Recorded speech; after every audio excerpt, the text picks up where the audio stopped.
வங்கதேசத்தின் முன்னாள் பிரதமர் தான் ஷேக் ஹசீனா.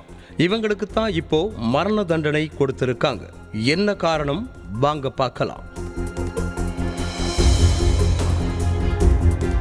கடந்த 2024ஆம் ஆண்டு வங்கதேசத்தில் ஏற்பட்ட மாணவர் போராட்டத்தில் பெரும் வன்முறை வெடிச்சதுங்க.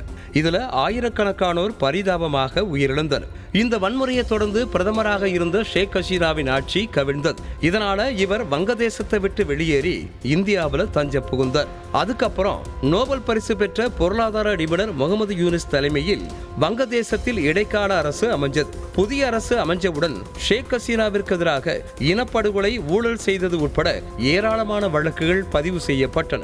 இதனைத் தொடர்ந்து ஷேக் ஹசீனாவிற்கு நீதிமன்ற அவமதிப்பு வழக்கில் 6 மாத சிறை தண்டனை விதித்து அந்நாட்டின் சர்வதேச குற்ற தீர்ப்பாயம் உத்தரவிட்டது.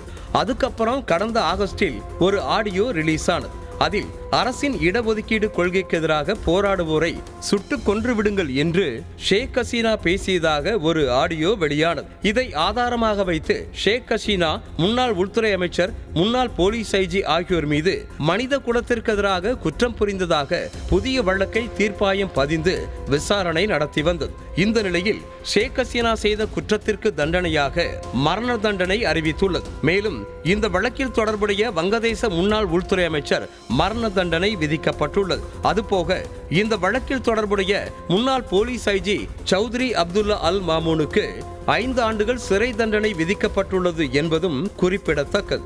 மரண தண்டனை குறித்து ஷேக் ஹசீனா அறிக்கை ஒன்றை வெளியிட்டிருக்கிறார். அதில் எதை பற்றியும் கவலைப்பட போவதில்லை, எனக்கு எதிராக அரசியல் ரீதியாக தொடுக்கப்பட்ட வழக்கு இது ஒருதலை பட்சமானது என்று கூறியிருக்கிறார்.